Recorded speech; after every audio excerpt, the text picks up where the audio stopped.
Avec vous sur Sud Radio pour le 10h midi, on va parler de ces masques qui sont enfin vendus en pharmacie. On est en ligne avec David Abenaïm. Bonjour. Bonjour madame. Vous êtes président du groupe PharmaBest, 90 officines en tout. Vous attendiez évidemment, comme de nombreux pharmaciens, l'autorisation de pouvoir vendre des masques non sanitaires. Ça a été, il y a un décret qui a été publié dimanche. Racontez-nous déjà un petit peu comment ça s'est passé hier dans vos pharmacies. Alors les officines ont été autorisées ce dimanche à commercialiser des masques grand public. Donc la plupart des Français, lundi matin, ont poussé la porte de leurs officines et ont déchanté. Pourquoi? Car les masques, ces masques grand public sont des masques filtrants en tissu, lavables et réutilisables, ne sont pas encore en rayon. Nous n'avons pas eu le temps de nous préparer à les sourcer, à les acheter pour pouvoir les mettre en vente en pharmacie. Donc aujourd'hui... Mais pourquoi? Parce que vous ne les avez pas? Je ne comprends pas. Vous ne les avez pas physiquement, ces masques? Ou vous n'avez pas la logistique pour les vendre? Non, pas du tout. C'est physiquement que nous ne les avons pas. Nous ne les avons pas physiquement parce que avant dimanche, nous ne savions pas si nous avions l'autorisation de les vendre. L'autorisation a été donnée dimanche. Il y a eu une loi qui est passée qui autorise dimanche l'utilisation par le public de ces masques. D'accord. Et vous êtes assez en colère sur la manière dont tout cela a été géré depuis le début, c'est-à-dire avec des masques que vous aviez, que vous ne pouviez pas vendre, maintenant des masques qu'on vous autorise à vendre, un autre type de masque. Ça a été géré quand même de façon extrêmement kafkaïenne. Alors, jusqu'au 3 mars, la pharmacie pouvait vendre des masques sanitaires, c'est-à-dire tous les masques chirurgicaux ou type de masque FFP2. Depuis le 3 mars, nous n'avons plus le droit d'en vendre. Donc, alors que l'endroit où on s'attend à trouver un dispositif médical, parce qu'un masque, un dispositif médical, c'est la pharmacie. Aujourd'hui, depuis le 3 mars, on ne peut plus en vendre. Le 23 mars, il y a un nouvel arrêté. Les masques chirurgicaux peuvent être importés et distribués pour certains circuits de distribution, sauf pour la pharmacie. Donc on a vu certaines plateformes de vente en ligne qui appartiennent à la GMS, sans citer aucun nom, qui peuvent... Grande et moyenne distribution. Tout à fait. Qui peuvent alimenter toutes les petites TPE, PME ou artisans en masques chirurgicaux. Nous ne pouvons pas le faire. Aujourd'hui, ces masques grand public vont être en vente très prochainement, parce que nous, avec le réseau PharmaBest, dont je suis le président, nous avons anticipé et nous avons fait fabriquer des masques chirurgicaux. Nous allons les recevoir incessamment, je pense, au début de semaine prochaine. Aujourd'hui, l'effet d'annonce qui a été fait dans les médias, vous trouverez en vente lundi les masques dans les officines. Cet effet d'annonce, il est assez déceptif pour le grand public. Oui, parce que mais il y a eu beaucoup de monde hier dans vos officines?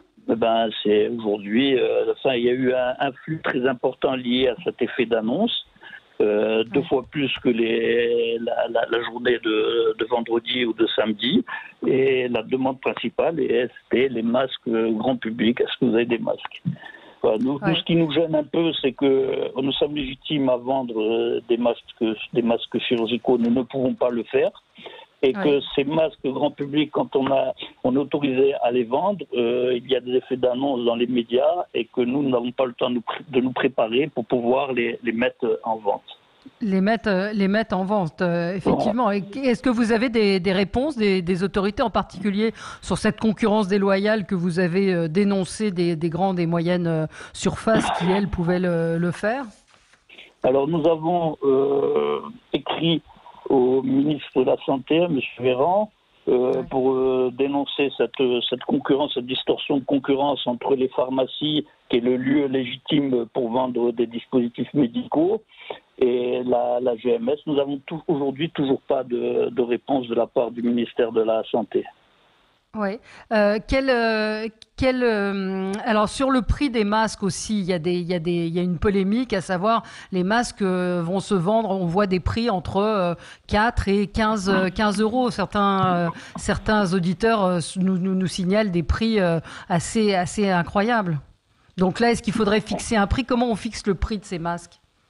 Eh ben, premièrement, c'est le prix d'achat qui va fixer le prix de vente. Le prix de Donc, vente, ouais. voilà, le prix de vente. Donc, en fonction de la façon dont ils sont achetés, il faut savoir aussi que dans ces marchés comme ça, il y a beaucoup d'opportunisme, de personnes qui sont opportunistes et qui vont chercher. Alors, parce qu'aujourd'hui, tout le monde peut fabriquer un masque Ouais. grand public. Aujourd'hui, il suffit Ouais.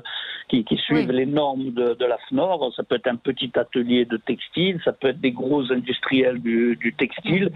Donc en fonction des intervenants, les masques sont plus ou moins chers. Nous, pour notre groupement PharmaBest, nous avons fait fabriquer par un gros intervenant dans le monde du textile.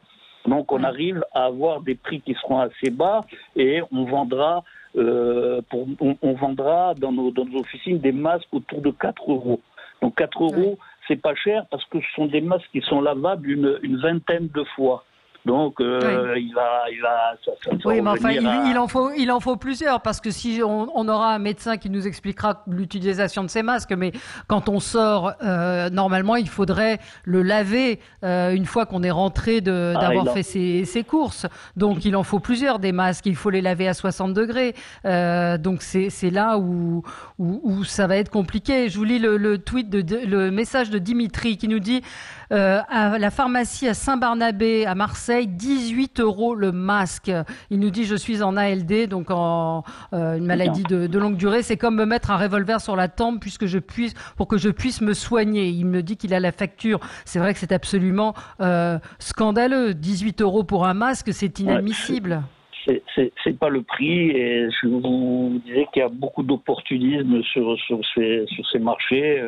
Voilà, je ne ferai pas de commentaires, mais vous comprendrez bien que je n'approuve pas qu'une pharmacie vende un masque à ce prix-là. Voilà, vous avez parlé de un masque, c'est pas suffisant, bien sûr qu'il faut plusieurs masques.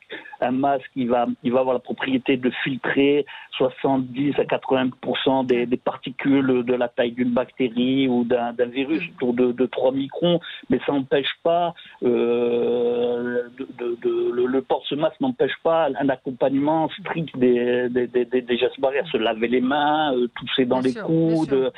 Donc voilà. Donc ça, moi je suis très content aujourd'hui que les pouvoirs publics qu'ils aient poussé le port du masque, parce qu'au début de la crise, nous avons tous entendu le masque ne sert à rien. Aujourd'hui, c'est tout à fait l'inverse.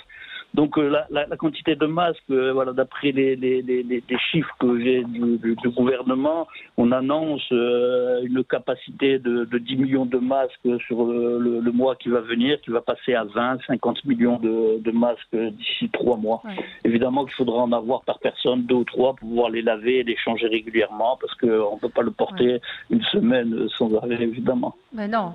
Ceux que vous allez vendre, enfin ces masques FFP2, c'est-à-dire les plus efficaces et les plus filtrants qui sont réservés aux soignants aujourd'hui, le grand public n'y aura de toute façon jamais plus accès. Ben, écoutez, le grand public ne peut plus y avoir accès, en tous les cas, dans les pharmacies.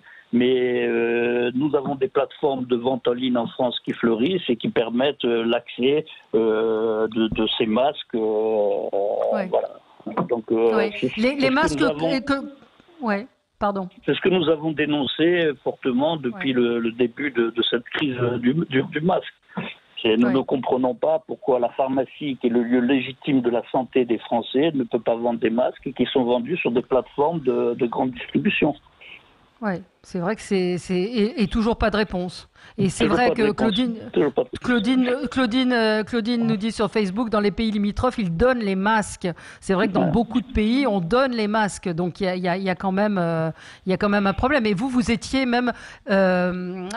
passible d'amende si vous vendiez des masques Ça aussi, il faut le dire. C'est-à-dire cette sanction qui vous pendait au nez, il n'y a pas d'autre mot, est assez incroyable. Un pharmacien qui vend des masques chirurgicaux ou FFP2, il est passible de 10 000 euros d'amende et ça relève du pénal aussi. Hein. Ouais. Mais cette histoire de masque, comment vous l'expliquez, le fait alors on l'a beaucoup commenté, mais on le voit et Sophie de Menton qui est ici souvent dans l'émission, qui est à la tête d'une fédération patronale, nous raconte qu'il y a beaucoup d'entreprises qui ont voulu importer des masques pour leurs salariés et que le gouvernement, qui ont même proposé leur aide au gouvernement et qu'il n'y a pas eu de réponse. Moi, je connais quelqu'un qui a envoyé un mail à Monsieur Salomon le 18 mars en lui proposant 30 millions de masques. Il a les mails à notre disposition. Il n'a jamais reçu de réponse. Donc, qu'est-ce qui s'est passé? C'est-à-dire qu'ils n'ont pas cru que les masques étaient efficaces vraiment ou il y a eu la gestion par la pénurie? Je pense qu'il y a eu un problème de pénurie. Mais les avis que je vais mettre n'engagent que moi, mais je pense qu'il y a eu une gestion de la pénurie. Quand le 3 mars, il y a eu une interdiction de vendre au public des masques dans les officines, nous, pharmaciens, nous l'avons bien compris parce que on a compris qu'il y avait une pénurie, qu'il fallait qu'elle soit gérée. Donc après, quand le week-end dernier, parce que c'était le samedi soir dernier, le dimanche dernier, que le Premier ministre a pris la parole avec le ministre de la Santé, il avait dit qu'en termes de pénurie, la France était capable de fournir à tous les soignants les masques nécessaires. Ça n'a pas été le cas, bien évidemment.